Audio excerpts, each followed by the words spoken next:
I remember the day I met Mark as if it were yesterday. It was my 30th birthday, and I was feeling pretty good about where I was in life.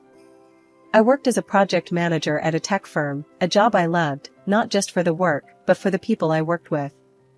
That day, however, brought someone new into the mix. I walked into the office, coffee in hand, and found everyone huddled around a tall, dark-haired guy by the water cooler. That was Mark, the new guy from marketing. I remember thinking he seemed a bit cocky, standing there with a smirk, telling some story that had everyone laughing. "Hey, Emily, meet Mark. He's joining us for the big project," my colleague, Sarah, said, waving me over. Mark turned and flashed me a grin that caught me off guard. "So, you're the birthday girl and the brains of this operation. Nice to meet you, Emily." I rolled my eyes, not quite sure what to make of him. Brains, yes. Birthday girl, unfortunately, yes. Let's hope you're more than just the charming guy by the water cooler. He laughed, and I couldn't help but smile. "Challenge accepted," he said. But for all our bickering, we made a great team. It wasn't long before our late-night work sessions turned into late-night chats about everything and nothing.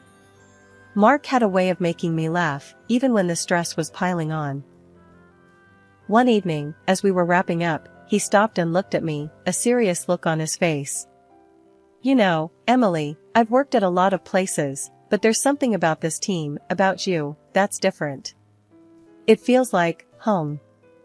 I remember feeling my cheeks heat up, not sure what to say. "Well, this team is pretty special. And you're not too bad yourself, I guess." That was the start of it all. The late nights turned into dinners, and dinners turned into weekends spent together. Our colleagues weren't blind. Whispers and nudges followed us around, but we didn't care. We were in our little bubble, happy. Even Mr. Henderson, our stern, no-nonsense boss, seemed to soften when it came to us. I remember the day he called me into his office, a rare smile on his usually serious face. "Emily, I've seen a lot of office romances come and go. But you and Mark, there's something solid there. Just don't screw up the project, all right?" he said, half joking. I laughed, feeling a warmth in my heart. "Don't worry, Mr. Henderson, we've got the project and this," I said, a feeling of contentment settling in. And then came our wedding day. It was perfect, with our families, friends, and colleagues all there, sharing in our joy. Mr. Henderson's speech brought tears to my eyes, not just for his kind words, but for the look of pride on his face. 2 whole years had whizzed past since I, Emily, and Mark said our I-dos. Living in the house I grew up in, now ours, felt like we were building something special, something ours. Mark's touch turned the place from a house to a home. His care and affection were in the little things, the way he'd leave notes on the fridge, the surprise weekend getaways, or how he'd dance with me in the living room to no music at all. Mark's recent promotion at work was a big deal. He came home that day, his grin wide, holding a bottle of the fancy wine we'd been saving. "Guess who's the new sales director?" he beamed, popping the cork. I jumped into his arms, laughing. "I knew they'd see how amazing you are. We need to celebrate." As we clinked glasses, I couldn't help but feel proud. Mark was more than just a smooth talker, he had a knack for making people feel seen, heard. But sometimes, I wondered if I was still fully in that picture. Mark's parents, Ted and Martha, were a hoot, loud, loving, and in our business more than I'd admit. Every Sunday dinner turned into an inquisition about grandkids. "So, Emily, Mark, what's the hold-up? We're not getting any younger, and we need little feet running around." Martha would nudge, her eyes gleaming with expectation. Mark would just chuckle, throwing a glance my way. "Mom, Dad, we're just savoring the newlywed life. Aren't we, Em?" I'd force a smile, my mind racing back to the little hesitations, the slight stutters when we brushed on the topic alone. One chilly evening, the house was quiet, the kind of silence that begs for tough questions. I found Mark on the porch, his eyes fixed on the stars. "Mark, can we talk?" "About us, about kids," I said, my voice steadier than I felt. He didn't turn, just nodded slowly. "Sure, Em." What's on your mind? I hesitated, the words heavy on my tongue. Do you really see us starting a family? I mean, it's okay if you're not ready, but I need to know we're on the same page. Mark sighed, running a hand through his hair. I love you. You know that. And yeah, I want kids, but not yet. Work's crazy, and we've barely had time to be US. Let's just enjoy this, just a bit longer, okay? His words hung in the air, a mix of reassurance and something else, something like distance. I wanted to believe him, to dive into his embrace and forget my worries. But the way he wouldn't meet my eye, the way his voice wavered, it stuck with me. Dinners with Ted and Martha kept the question of grandkids on the table. Each time, Mark's answers felt more rehearsed, his smiles a bit strained. One Sunday, as Martha brought it up again, I watched Mark closely. You know, Mark, a little one would mean the world to your mom and dad. I prodded gently. Mark's fork paused midair. Yeah, I know, And it will happen, just, not right this second. There's plenty we gotta figure out first. Ted chimed in, his voice booming as always. Son, life's short. Don't keep putting off the good stuff for some perfect moment that might never come. Mark forced a laugh, but it didn't quite reach his eyes. I hear you, Dad. But trust me, it's all about timing. It was a crisp Tuesday morning when my world began to crumble. I'd been feeling off for a while, a nagging fatigue that no amount of sleep could fix. Mark noticed too, his furrowed brows telling me he was worried, even if he didn't say it out loud. You sure you're okay?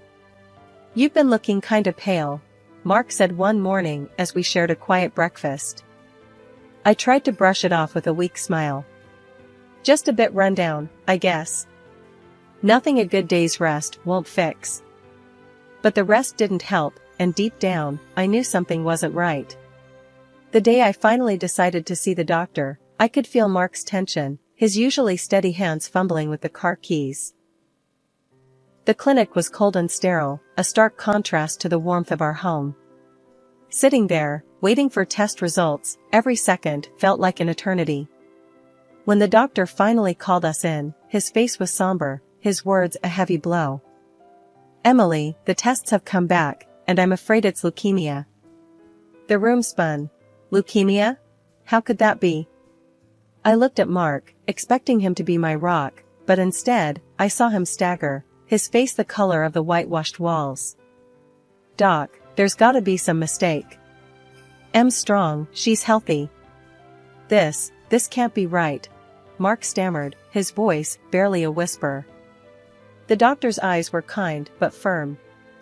I'm truly sorry. But we need to start treatment immediately.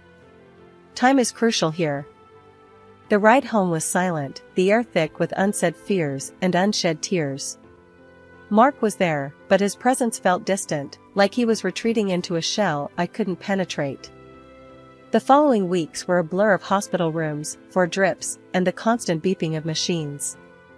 I was fighting the biggest battle of my life, but it felt like I was fighting it alone. Mark's visits became sporadic, his excuses flimsy. Work slammed, You know how it is.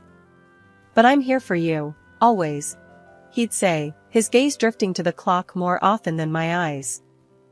I wanted to scream, to shake him and wake him up to our reality. But the fight was draining me, leaving me too tired for anger, too weak for confrontation. One evening, as I lay in the hospital bed, my body weary, my heart heavy, I caught a glimpse of the Mark I used to know. He sat by my side, holding my hand like he used to, but even his touch felt different. Talk to me. What's going on in that head of yours? He asked, his voice low. I looked into his eyes, searching for the man I married. I need you, Mark. Not just the version of you that shows up and nods along. I'm scared, and I feel like you're not really here with me. He flinched, as if my words were physical blows. I am here, It's just, this place, the sickness, it's a lot to handle. But I'm not going anywhere, okay? His words were meant to comfort, but they felt hollow, rehearsed. The distance between us was growing, the connection we once had fraying at the edges. The hospital room, with its constant beeps and the sterile smell, became my new normal. But that day, something was off. It wasn't the usual unease of being sick, it was something deeper, a gut feeling that something was about to shatter my already fragile world. I was half dozing when I heard the door creak. Mark slipped in, his footsteps hesitant. I kept my eyes closed, feigning sleep, a part of me not ready to face another hollow conversation. But then I heard it, the soft buzz of his phone. His voice, usually so warm towards me, was different now, hushed and laced with excitement. "No, baby, she's asleep. I can talk," he whispered, and my heart froze. "Baby?" He never called me that. My breath hitched, and every fiber of my being screamed to confront him, but I forced myself to stay still, to listen. "Yeah, it's tough, but what can I do?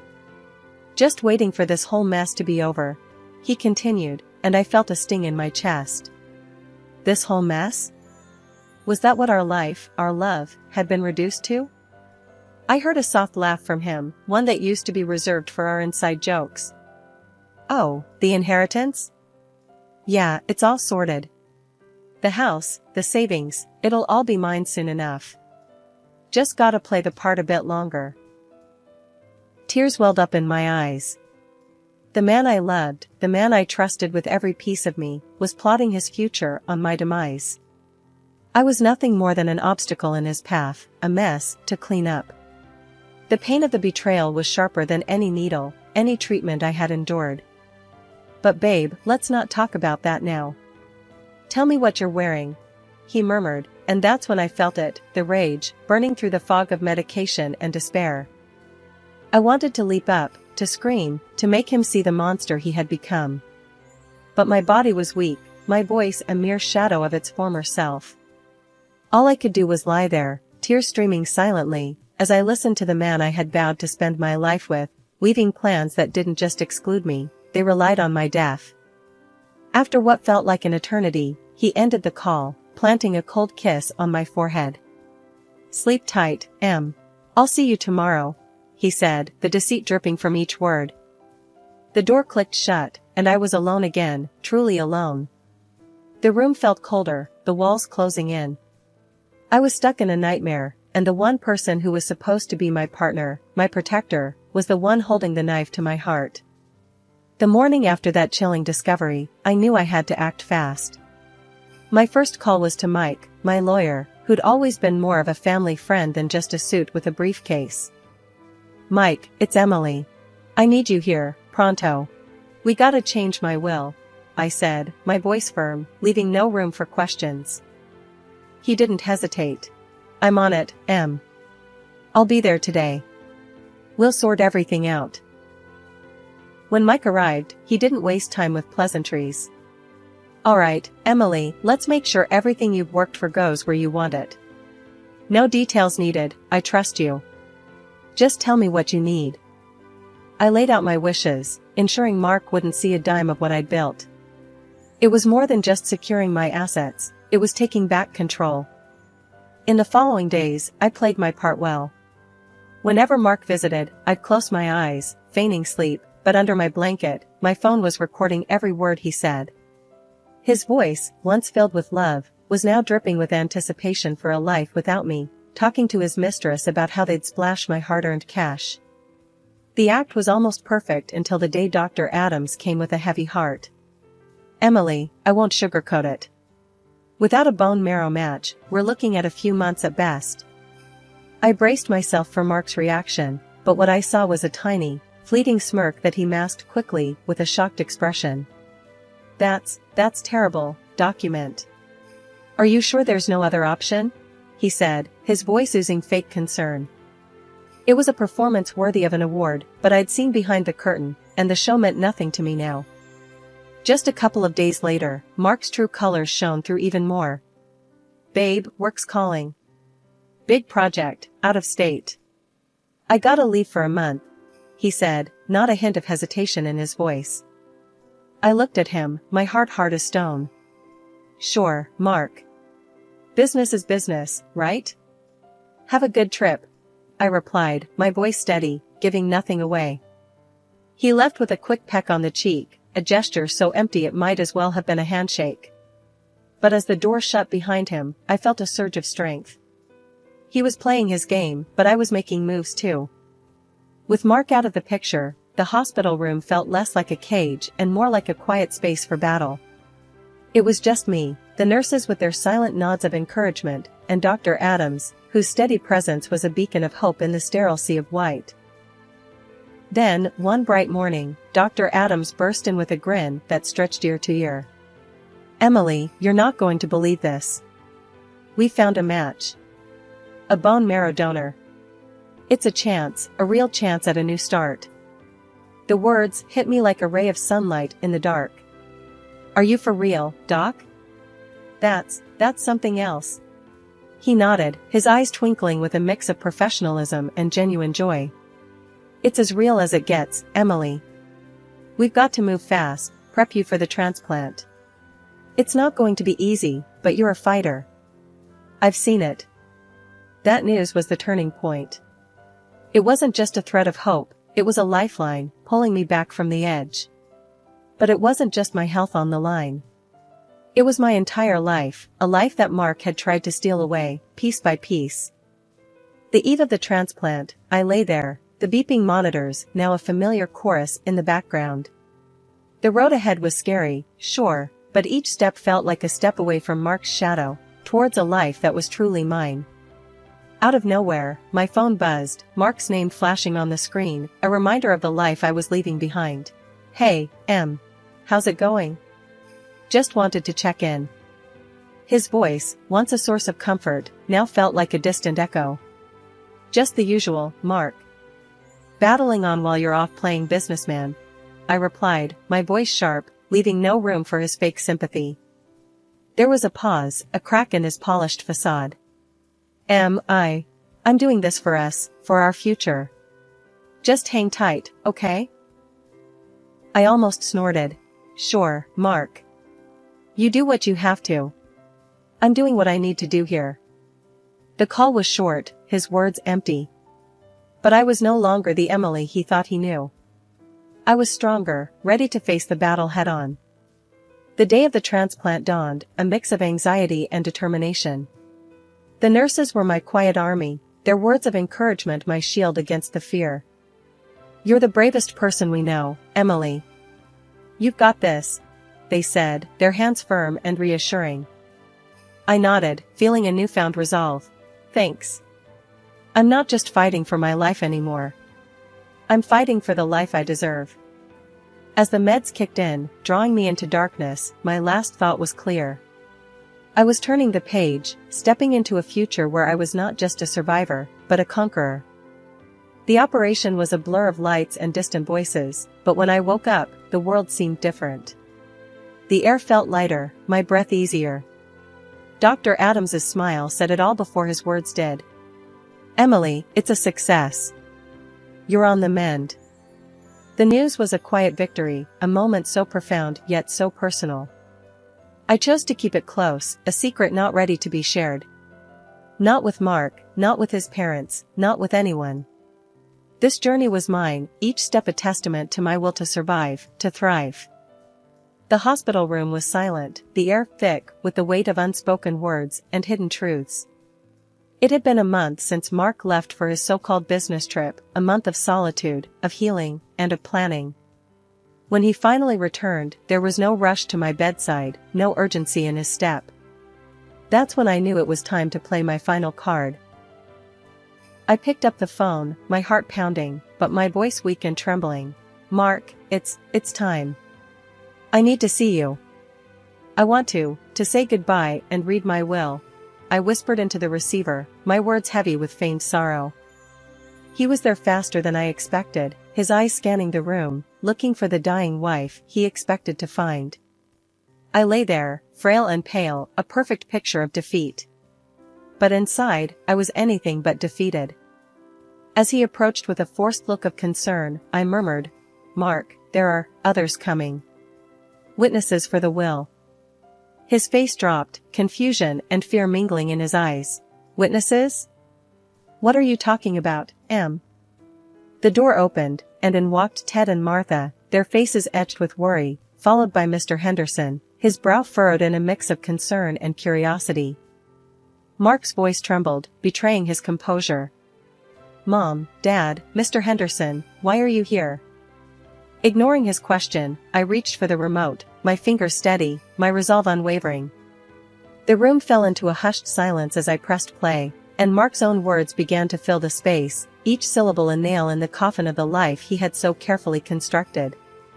His voice, so familiar yet so foreign, spoke of waiting for my death, of the inheritance he'd claim, of the lies he'd spun. He laughed at the expense of his parents, bragging about the money he'd swindled from them under the pretense of my treatment, money he'd squandered on lavish escapades with his mistress.